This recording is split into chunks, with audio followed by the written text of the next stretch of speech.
the mainstream news media.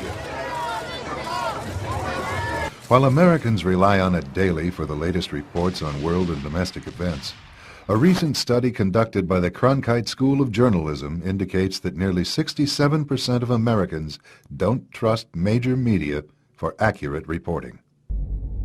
Ask Americans specifically why they distrust the media, and the answers are generally vague. After all, reports of news media abuses aren't normally found on the front page or the nightly news. Nonetheless, they do exist. Dateline NBC, a primetime news program, airs a story in 1992 entitled Waiting to Explode. The story includes footage demonstrating that a line of trucks produced by General Motors readily explode on impact. To see for ourselves what might happen in a side impact crash, Dateline NBC hired the Institute for Safety Analysis to conduct crash demonstrations. Unlike GM tests, the fuel tanks were filled with real gasoline. Look what happened. At impact, a small hole was punctured in the tank. According to our experts, the pressure of the collision and the crushing of the gas tank forced gasoline to spew from the gas cap. The fuel then erupted into flames when ignited by the impacting car's headlight. After the program airs, one of the firemen at the taping of the crash contacts GM. The conversation inspires a full-scale investigation. 3 months later, NBC is forced to reveal their role in fabricating the news. NBC's contractor did put incendiary devices under the trucks to ensure that there would be a fire if gasoline were released from the truck's gas tank. We said the crash, quote, forced gasoline to spew from the fuel cap, end quote. GM says since the gas cap was the wrong cap for the GM filler tube, and because the gas tank was overfilled, the cap came off when the impact occurred. We agree with GM that we should have told our viewers about these devices. The Dateline reporter, however, said, quote, at impact, a small hole was punctured in the tank, unquote. GM has now x-rayed that tank and found no hole. We acknowledge the placing of the incendiary devices under the truck was a bad idea from start to finish. That's our new policy, and we'll be right back.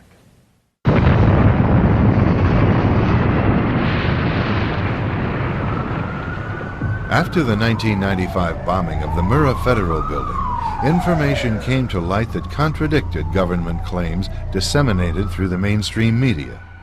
One source was Carol Howe, a government informant.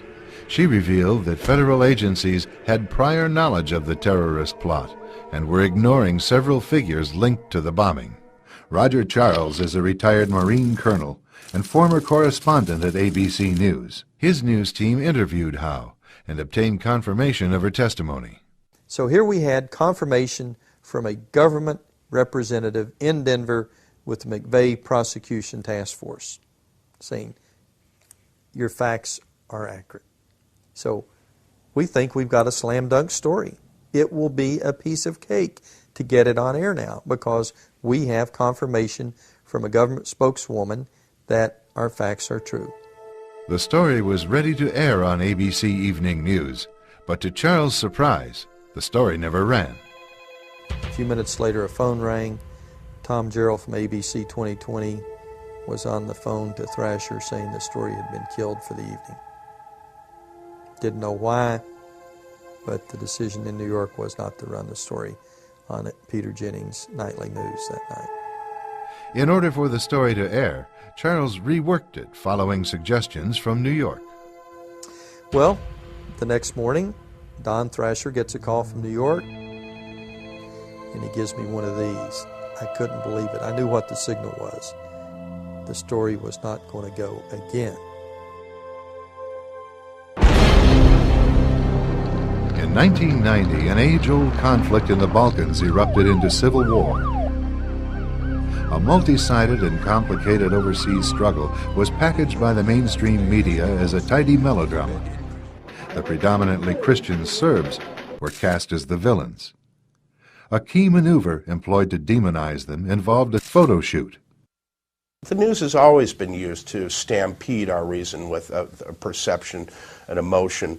When you're talking about war, you get those heart-tugging appeals to pity in particular, and we've seen that again using images. Benjamin Works, president of the Strategic Issues Research Institute, is a military affairs analyst for Fox News and CNN.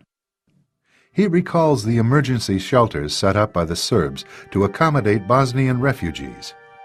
I remember very vividly seeing tours by the camp commander showing the mess hall, showing food that, I wouldn't pay money for, but I'd gladly eat if it were free. And yet this was turned into a sensational story about concentration camps. And the propaganda twist on that came out of both the electronic media and the newspapers, and very glaring covers on Time magazine and such. Judgment, an independent expose, reveals how a British film crew photographed a Bosnian emergency shelter to look like a Nazi concentration camp.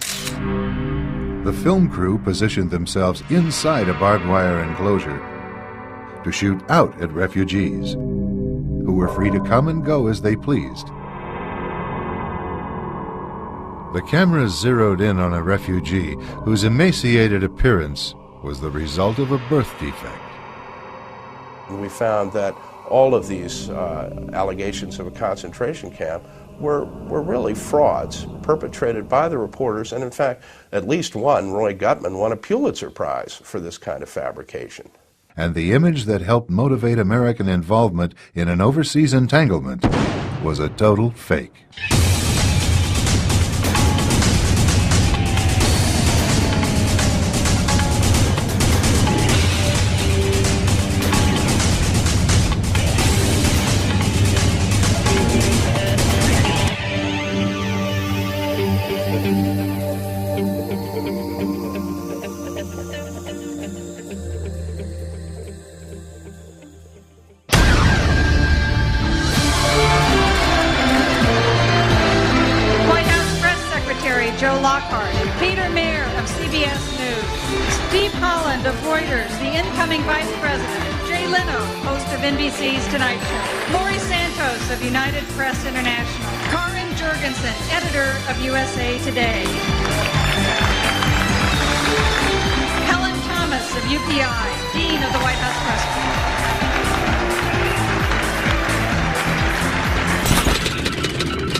The star system has definitely crept into the media to the point where, although there used to be journalistic standards and something of a Chinese wall between the media pros and the newsmakers, that's been blurred, particularly by the administration, which has deliberately cultivated media personalities who are now present as guests at White House state dinners. And they don't seem to see any compromise of ethics or any conflict of interest in that.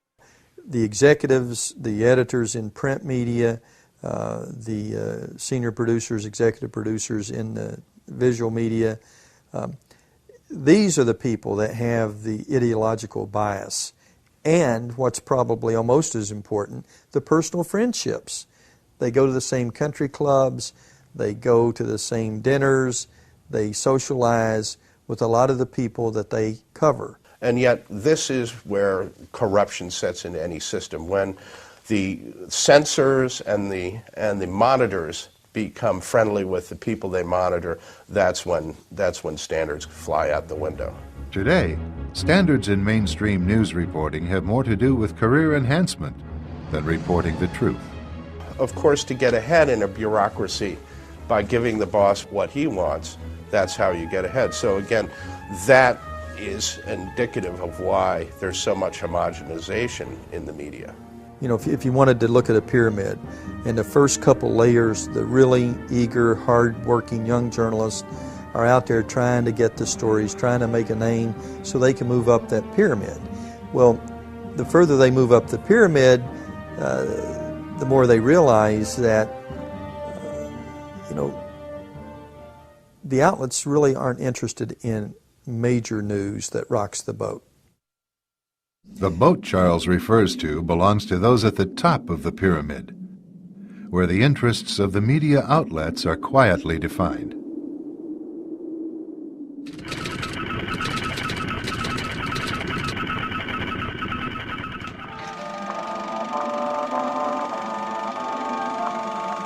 The year is 1917, and Representative Oscar Callaway enters a disturbing statement into the U.S. congressional record. The statement reveals why J.P. Morgan interests hired 12 high-ranking news managers. The 12 were asked to determine the most influential newspapers in America. They were to figure out how many news organizations it would take to control generally the policy of the daily press of the United States. The 12 found it was only necessary to purchase the control of 25 of the greatest papers. An agreement was reached. The policy of the papers was bought, and an editor was placed at each paper to ensure that all published information was in keeping with the new policy. Soon, that policy would be defined by a front group formed by J.P. Morgan and his colleagues. In fact, Morgan's personal attorney was founding president of the organization, the Council on Foreign Relations.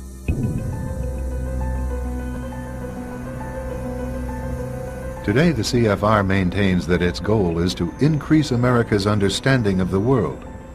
However, the actual objective of this highly exclusive club is revealed by the rare admissions of the insiders themselves. In the early 60s, a Georgetown University professor collects information for a book favorable to the network of powerful men who founded the CFR.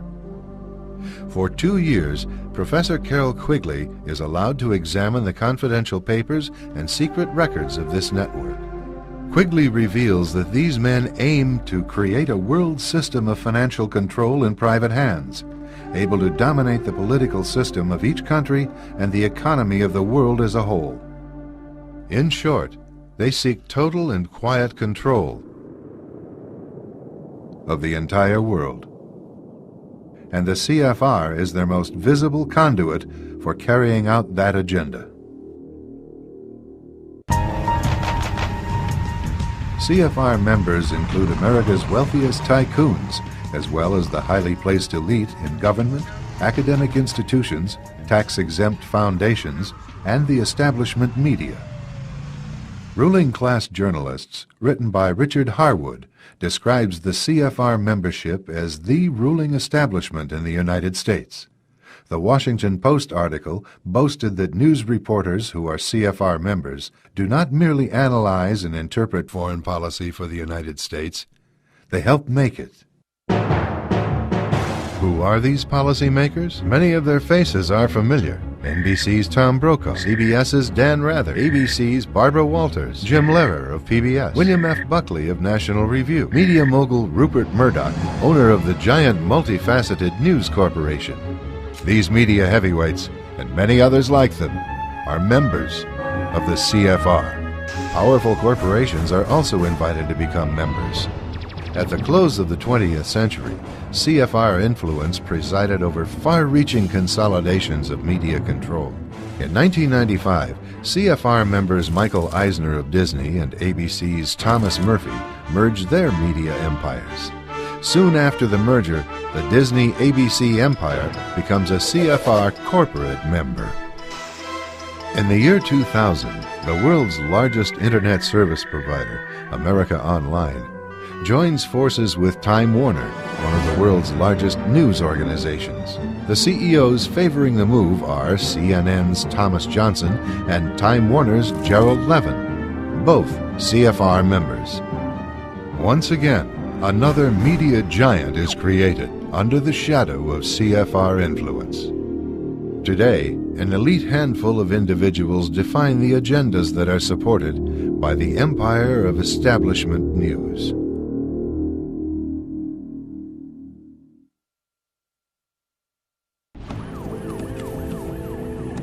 One of the CFR's strongest media allies is the New York Times.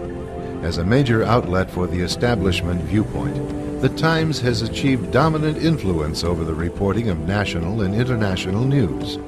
The Times is relied upon by many editors in the mainstream news media for direction on how to portray world events.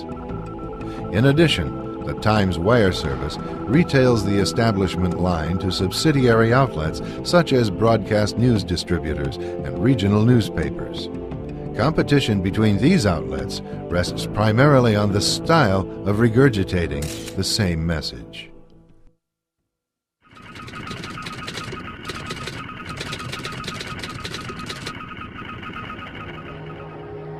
In the early 1930s, Americans received much of their news about life in the Soviet Union from Walter Duranty, the New York Times man in Moscow.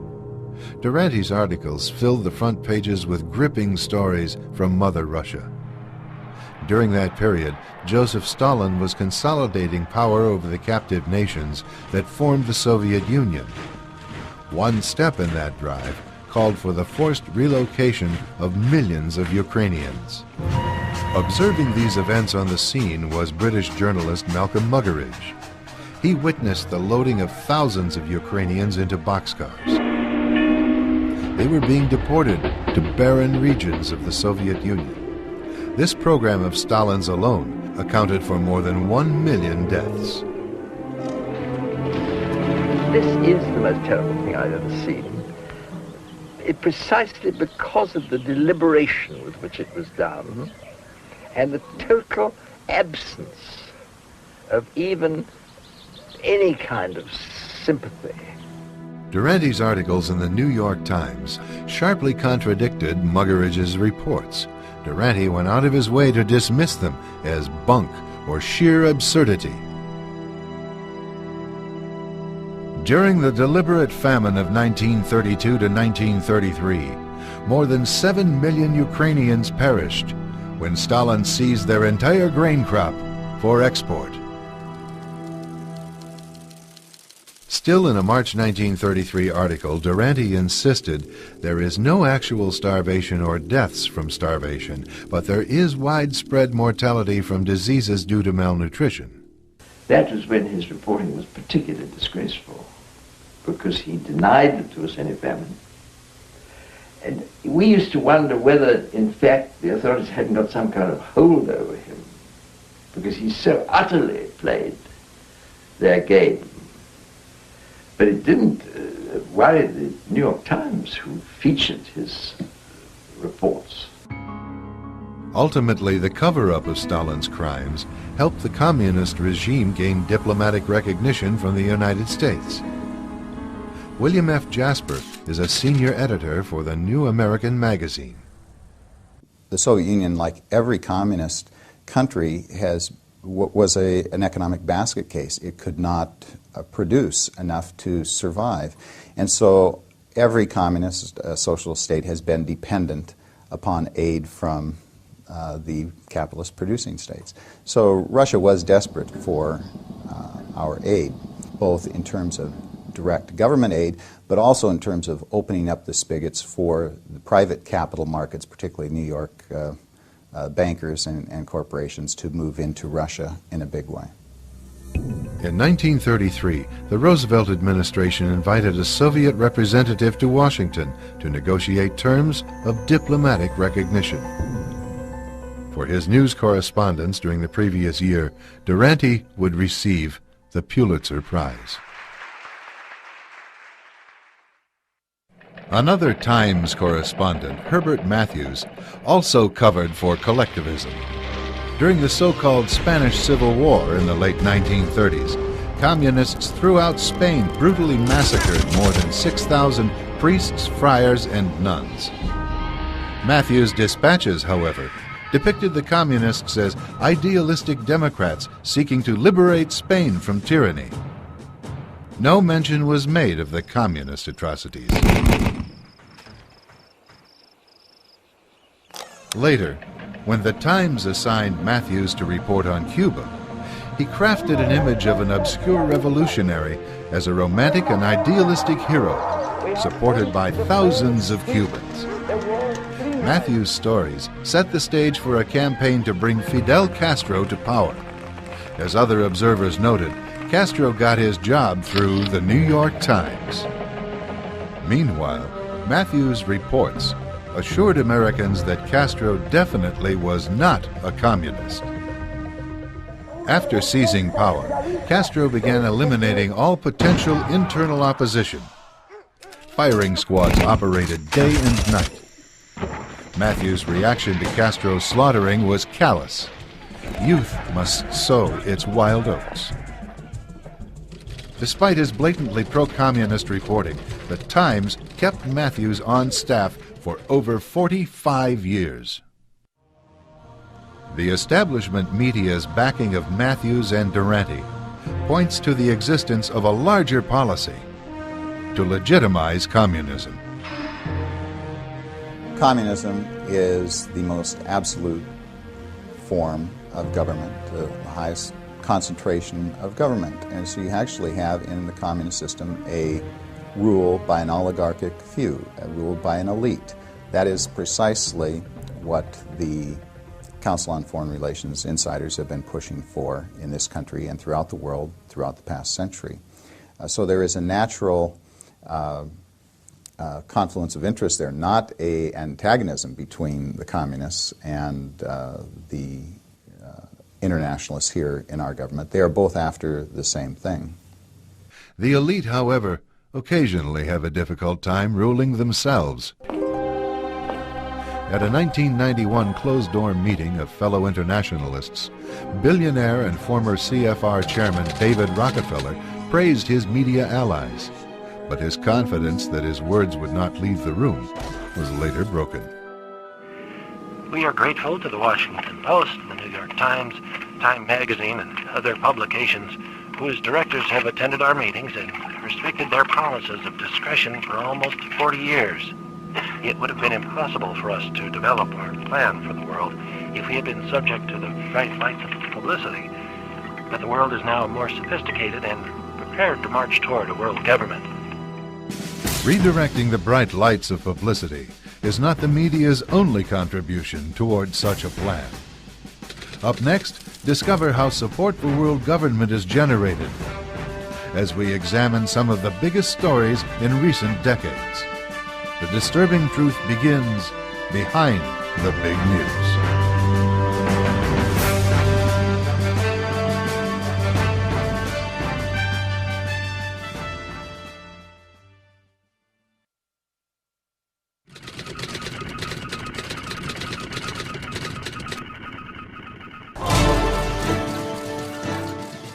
With literally millions of events occurring around the world every day, the media simply can't report on all of them. But like the Times slogan, all the news that's fit to print, the mainstream media implies that they can be depended on to report what is significant. What isn't made clear is exactly who or what dictates which events are newsworthy and which are not. This form of media censorship has proved catastrophic to American interests. In the midst of the Vietnam War, North Vietnamese leaders gambled on a bold strategy to achieve a decisive military victory in South Vietnam. Communist strategists believed a general offensive could trigger a civilian uprising and force America to abandon the war. Instead of their traditional hit-and-run guerrilla tactics, they massed their forces for a major confrontation with American and South Vietnamese units. On January 30th, 1968, under the cover of a truce for the Vietnamese New Year, or Tet, Communist forces launched a well-coordinated nationwide attack on South Vietnamese cities. The Tet Offensive had begun. Although caught by surprise, American forces responded quickly and effectively to the attacks.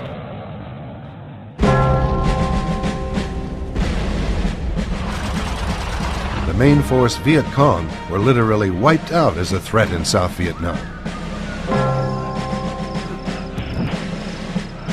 What was left of the communist forces from the north retreated across the borders. The Tet Offensive turned out to be a communist failure and a huge U.S. military victory. In America, however, media reports of the Tet Offensive communicated a much different message. The battle for Hue has taken an odd turn here. Americans were led to believe that the escalation in fighting proved that America, like the French, could not win in Vietnam. To say that we are closer to victory today is to believe, in the face of the evidence, the optimists who have been wrong in the past. To say that we are mired in stalemate seems the only realistic, if unsatisfactory, conclusion. But it is increasingly clear to this report that the only rational way out then will be to negotiate, not as victors, but as an honorable people who lived up to their pledge to defend democracy and did the best they could. This is Walter Cronkite. Good night. Even retired President Lyndon Johnson expressed anger over the misleading reports. Immediately, the voices just came out of the holes in the wall and said, let's get out. And that's what Ho Chi Minh had been trying to do all the time, was to win in Washington what he had won in Paris. To win in this country, in the homes of this country, what he could not win from the men out there that represented us. Communist leader and Viet Cong former Minister of Justice, Trung Nhu Tang, later confirmed the U.S. media's critical role in determining the outcome of the war. After the Tet Offensive, what we lost on the military front, we won on the diplomatic and psychological fronts. Above all, on the fourth front, the mass media, the press, television. We have just had, I've been advised, some film in from the defense.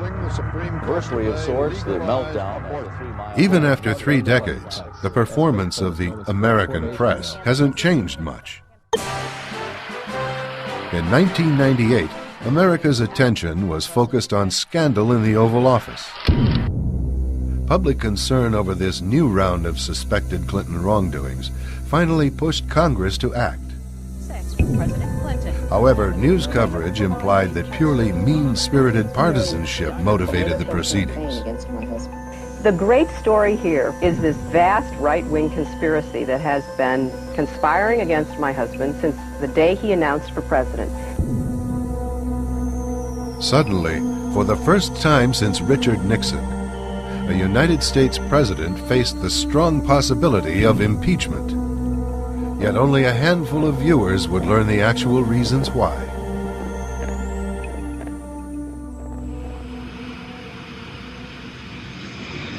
Months before the Lewinsky scandal broke, Congress began investigating a scandal that had become known as Chinagate.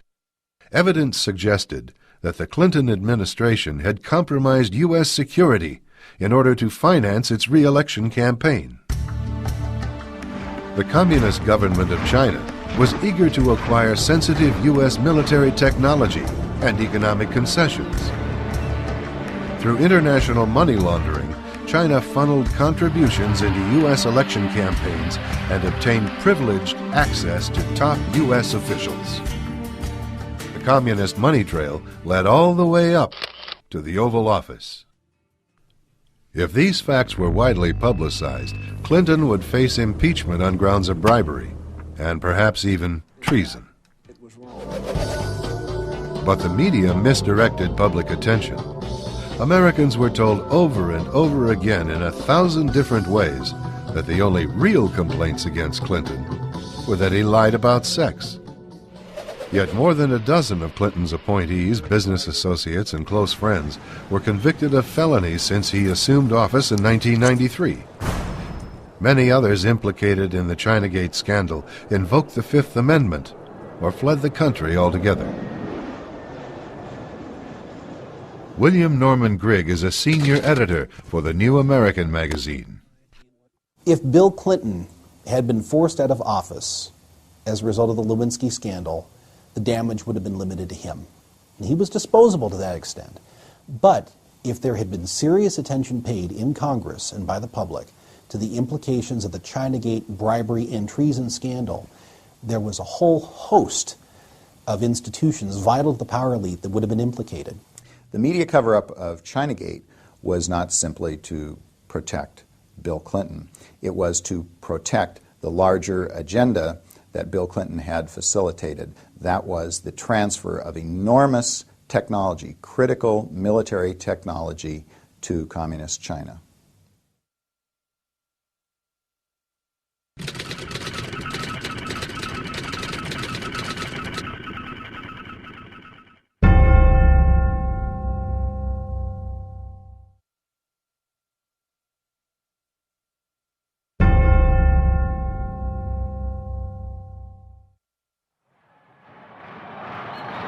My name is Jimmy Carter, and I'm running for president.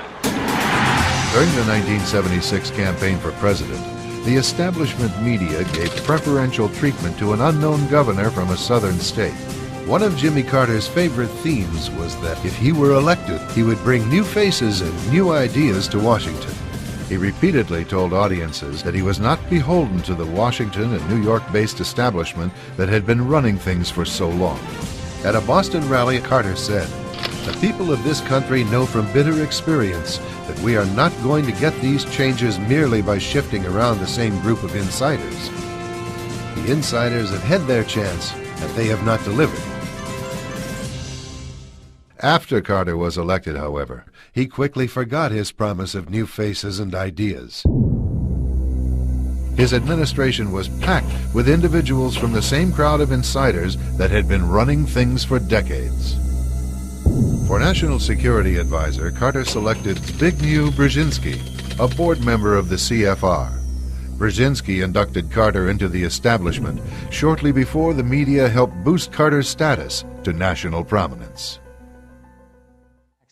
President of the John Birch Society, John F. McManus. The Democrats are out, the Republicans are in, the Republicans are out, the Democrats are in, and the socialistic internationalist program, the pro-UN attitude, continues. The American people are the losers. They are not being given the proper alternatives.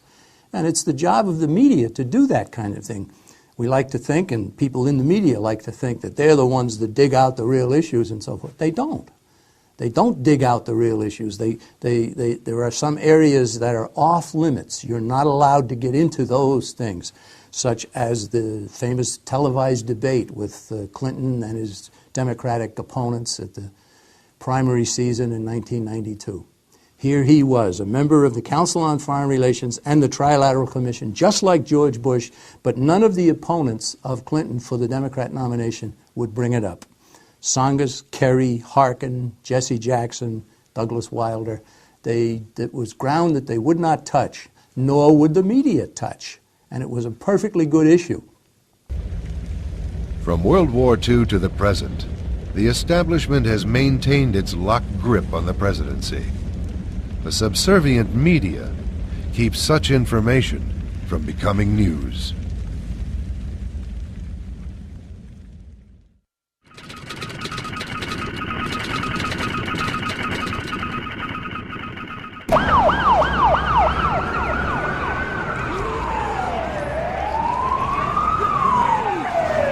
If it bleeds, it leads. This cynical saying, often regarding mainstream news, implies that violent or catastrophic reports are peddled as top stories. Rising water, and the two planes collide. Horrific or dramatic events alone create strong emotional responses. Add to that sweeping statements that stir public fear. The police can't stop it. Reports of war, nuclear threats, natural disasters, scandals, and murders often filled the daily news for reasons other than to inform. Preying upon fears viewers have concerning death and destruction is so frequently practiced by major news that most viewers are desensitized to the actual intent of the reports themselves. Good evening. There are new and dire predictions tonight about the future of our planet. Around the world, glaciers are in full retreat. Some, like the ancient ice cap on Mount Kilimanjaro in Africa, could be gone in a decade or two. It's a dramatic symptom of the warming of the Earth, detailed in a new 1,000-page United Nations report, Climate Change 2001. It predicts the new century will bring, and I quote, large-scale and possibly irreversible changes affecting every last person on Earth. Today's population has already set off an environmental spiral, depleting the world's forests and contributing to overfishing and overgrazing. soil is being eroded, which in turn is hurting crop production, leading to starvation. This is punishment, say scientists, for sins of the past, the end result of years of pollution. Wildfires year-round in California. That 500-year flood that devastated Grand Forks, North Dakota, occurring every 5 years. Greenhouse gases that stay in the atmosphere 100 years after they're released. It is a doomsday scenario detailed in a report sponsored by the United Nations. Sweltering summers, rising sea levels, more droughts, more violent storms. Global warming is real, the new report declares, and humans are helping to cause it. By creating a crisis or a perception of crisis, you accomplish several things. First of all, people in a crisis do not think rationally. People in a crisis look around and say, geez, we have to do something. Something is upon us. And so in a panic atmosphere, crisis atmosphere, people are willing to accept more stringent controls. No matter what the current news-hyped crises may be, the proposed solution by mainstream news remains consistent. Global warming is real, and it's something that needs to be taken into account very seriously in policy decisions. And the emissions are a policy question. If we don't move now, any chances that we have for conserving the environment, maintaining political stability, or offering opportunities to individuals will be totally washed away in the extraordinary load of so many people. China, the world's most populated country, now controls the phenomenon by demanding its couples produce just one child, with harsh penalties for those who fail to comply. Most countries agree family planning should be a top priority. The UN begins setting the next decade's priorities on population. Global warming, ozone depletion, overpopulation, deforestation, biodiversity, all of these are being presented as global crises, the equivalent of war, the things that demand immediate action for survival. In fact, we're told global survival is at stake here. And in each of these cases, we're told these are global crises that cannot be handled at the local and national level. They are global crises that require global solutions. Today, Americans are told global warming will destroy the planet. However, only a few decades ago, they were told that the planet would be destroyed by a more chilling crisis. What scientists are telling us now is that the threat of an ice age is not as remote as they once thought. If we are unprepared for the next advance, the result could be hunger and death on a scale unprecedented in all of history. During the lifetime of our grandchildren, Arctic cold and perpetual snow could turn most of the inhabitable portions of our planet into a polar desert.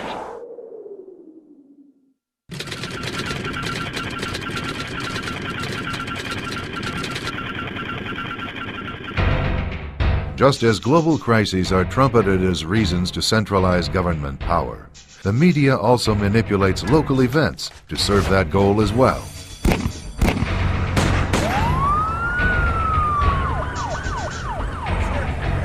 Take, for example, the gun. It's what the media blames for an epidemic of violence in our own backyard. In almost every story having to do with violence, the presence of a gun is the villain. Tragedies such as the shootings at Columbine are exploited to convince the public that the gun itself is to be more feared than those misusing it. The debate is just talk until gun violence happens to you. Investigative Reports airs on the Arts and Entertainment Network. This news program represents one of the many media formats that routinely insinuate that because guns are available, there is violence. Every 20 seconds, a handgun is manufactured in the United States. And every 2 minutes, another person is shot. Leaving us all to ask, when will the bloodshed end?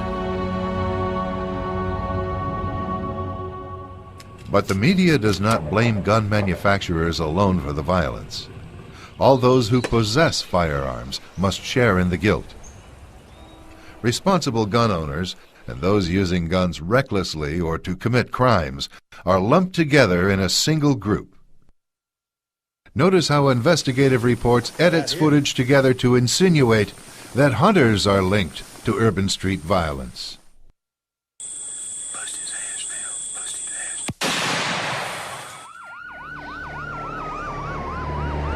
There is a war on the streets that is killing our children.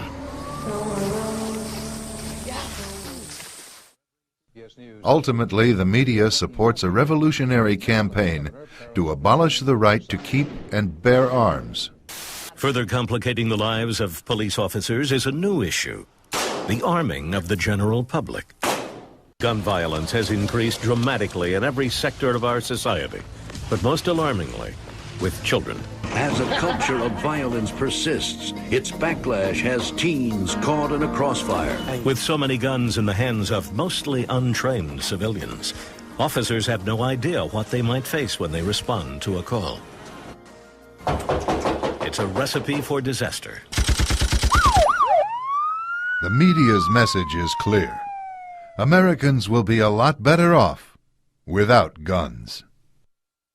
The expression gun control is dishonest because we're not talking about controlling guns so much as we're talking about controlling the law-abiding segment of our population. The defining characteristic of a criminal, after all, is that he does not obey the laws, and gun control laws are no exception. Anytime you have a measure which has the effect of disarming the law-abiding, you're giving criminals a competitive advantage over the law-abiding segment of our population. And the media doesn't display much, if any, interest in reporting what happens in those instances where criminals go into an encounter with a citizen with the serene confidence that the citizen has been disarmed. That's a story the media just does not want to tell. The mainstream media continues to portray the arrest of Rodney King as a gang of racist police beating a black victim. It began, as we remember, after white policemen were seen on videotape beating a black man named Rodney King. 4 white police officers in the beating of black motorist Rodney King. Captured by chance on home video, the arrest quickly became a national sensation. In the months that followed, the establishment media hyped this local event to the point that many Americans considered it to represent police behavior nationwide.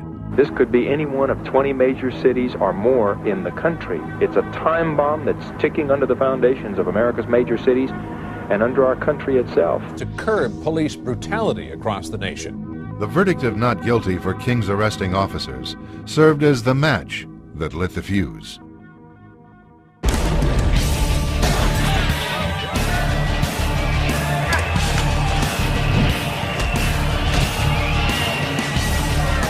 Instantly, the media implied that the jury was a bunch of redneck racists. We do have a society which is still racist. A mostly white jury in rural Simi Valley cannot have any appreciation of what black people in south central Los Angeles go through when dealing with the Los Angeles Police Department. There the man was on the ground, covering up toward the end, being beaten to insensitivity, and this all-white jury decided that the police were the good guys. Yet the testimony of 58 witnesses and over 200 exhibits presented at the trial revealed to the jury much of what the media kept hidden. King attracted highway patrol attention because he was driving recklessly at speeds of up to 115 miles per hour. His arrest culminated an 8-mile chase in which he cut across numerous lanes of expressway traffic and ran red lights. King was a convicted felon, out on parole for armed robbery. There were 2 other black passengers in King's car, but they cooperated with the officers, were handcuffed, and later released without incident. King was under the influence of drugs and alcohol. King initially ignored police orders to step out of the car. When he did come out, he began acting erratically, dancing around. Then he shook his backside in a lewd gesture at a female police officer. Ignoring officers' demands to get down on the ground, King was tackled by 4 officers. He rose up and threw off the officers. An officer attempted to subdue King with a stun gun, but even the taser darts fired at King failed to keep this out-of-control 260-pound man down. At this point, the arrest was recorded on home video. Like the jury, you are about to witness the first few seconds that the media carefully avoided broadcasting. King is seen rising up and charging one of the arresting officers.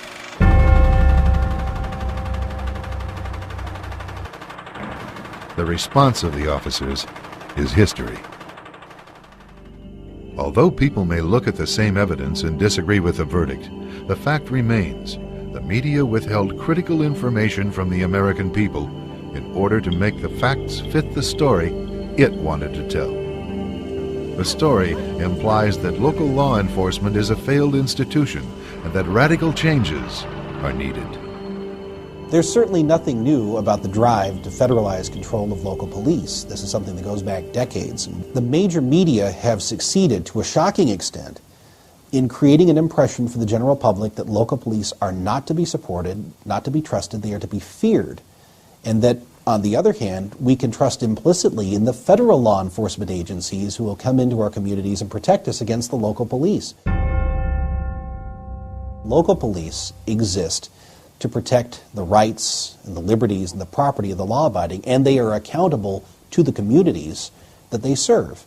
National police, on the other hand, would exist to protect the interests of the state and the political elite that controls the state.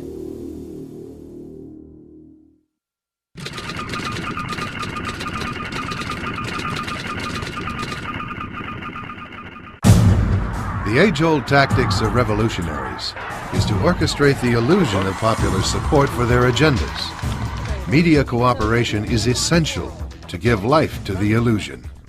We have had don't be fooled by the smoke and mirrors they use. The gun lobby is strong, they are organized, and they are scary. Enough of their tactics. They are buying votes with blood money. Marketed as the Million Mom March, a publicity stunt created by gun disarmament advocates takes shape at the nation's capital. Women and their families will push for gun safety in what they call the Million Mom March. Weeks before the march actually took place, the media reports served as invitations for support and participation in the anti-gun agenda. Dan, this Mom's March is going to bring enormous pressure on Congress. Now to the emotional issue of gun control in the United States. The nation's capital is preparing for a demonstration against gun violence. Organizing the ostensibly spontaneous march was Donna Dees Thomas's. Americans were told that Dees Thomas's was a mere suburban housewife and political novice who was shocked into action after watching the televised aftermath of a shooting at a daycare center. This portrayal of her background was repeated uniformly throughout the establishment media. Women to watch: a suburban mother whose life has been changed by the gun debate, how she became a political activist, where that's led. That's a surprise to her friends and even to her. Here's NBC's Lisa Myers. Donna Dees Thomas is a suburban mom, too busy with her 2 daughters and a part-time job to pay much attention to politics. Describes herself as apathetic. No one ever turns out for rallies about gun control. That's what you were told? That's what I was told. Undaunted, she decided to set up the march herself. What's the biggest thing you've ever organized before? A carpool. In reality, Dees Thomas's is a political veteran, a former congressional staffer and publicist for the CBS News. She is a shrewd, well-connected player for the media elite. Despite the prolonged, heavily financed and national anti-gun effort, the Million Mom March fell far short of its name. However, the low attendance didn't stop the media from promoting the illusion of a nationwide demand for more gun laws. The media are trying to create the illusion that there is this massive outpouring of public support for disarming civilians in this country in the name of public safety, but this is an illusion. It's a carefully cultivated illusion, and it's intended to advance an agenda supported and promoted by the elite that controls the media, and that elite is trying to create a world government. In order to do so, it would be necessary, first of all, to disarm the targeted population that would be subject to that government.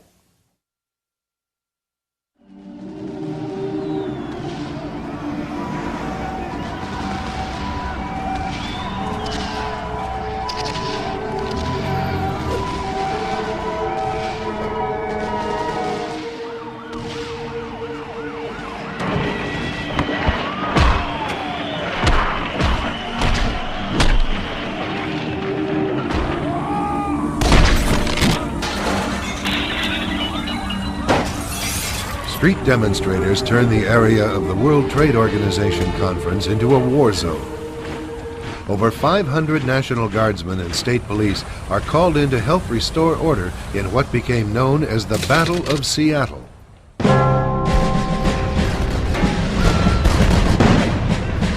The major media focused on the chaos and the mob's demands. Let them go!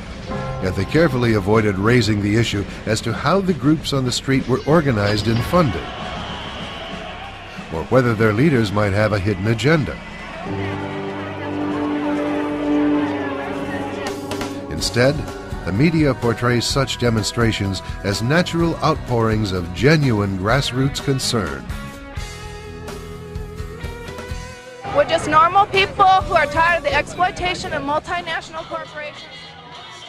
Again, for those who orchestrate these events, it's the illusion that counts.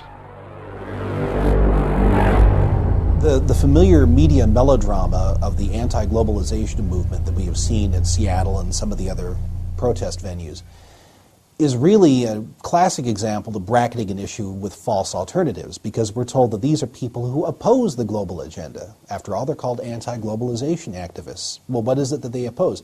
They don't oppose global government. They believe that there is too much free market capitalism in the world, and that government at a global level has to be more assertive in imposing controls over the free exchange of goods and services. But you see that both of these sides are really calling for empowering the United Nations.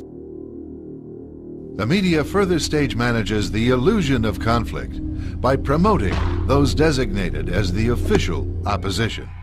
I'm going to focus on what the other side says and then what you say back. The media-appointed spokesperson for the anti-WTO forces is Lori Wallach. She heads up Global Trade Watch.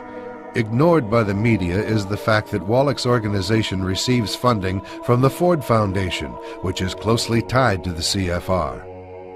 The friendly relationship between Wallach and the CFR agenda was made clear in Foreign Policy magazine, a major conduit for CFR thinking.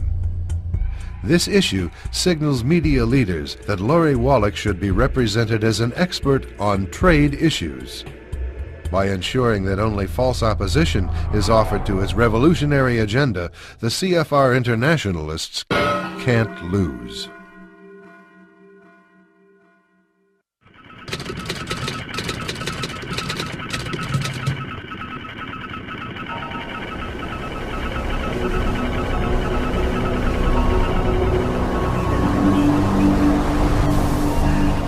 The establishment media employs many deceptions to support the drive for global power. These deceptions go far beyond altering or omitting a few facts.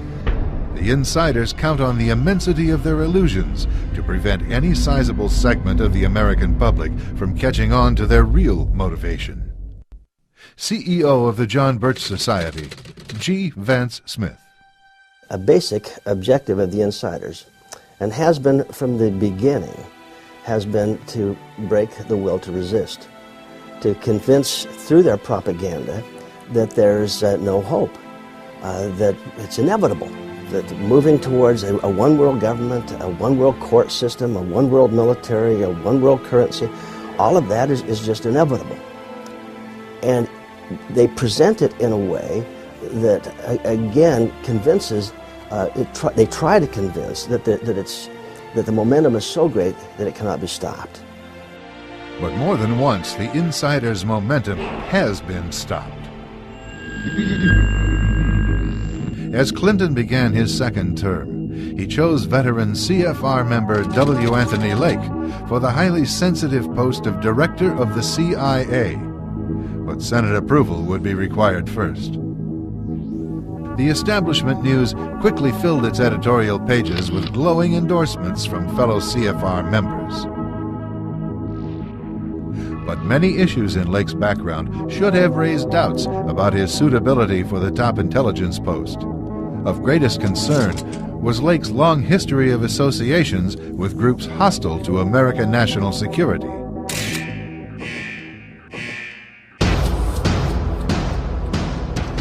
A group of political watchdogs supplied key senators with documentation and the New American magazine helped mobilize public pressure for a thorough investigation.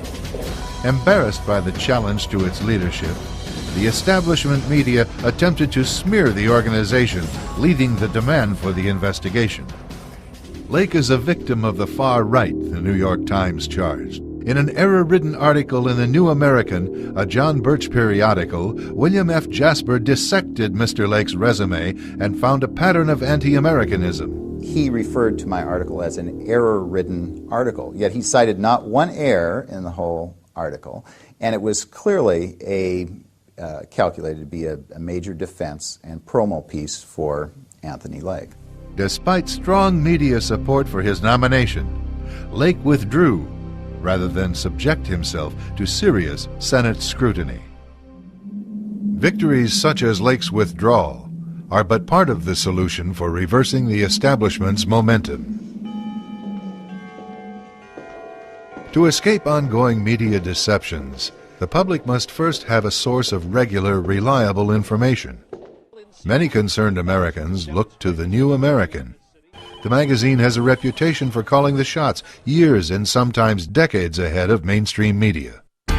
Case in point, author William F. Jasper examines Osama bin Laden 3 years before the attack on the Pentagon and the World Trade Center. Jasper's report exposes the cover-up that prevents America from winning the war on terrorism. The New American reveals how Washington policymakers had earlier helped build Saddam Hussein's war machine and are using the monster they created as a pretext to build UN power. Newsweek covered some of this ground, although not until 10 years later. To know what's going on isn't going to help a darn bit unless we do something with what we know. And again, an individual, even well-informed, can't stop this thing by themselves. So the purpose of our educational efforts is to get thousands and tens of thousands of individuals informed so that they can link arms and they can collectively have a voice that will resonate even as great as the billions of dollars resonate through the media. Truth will penetrate all of that.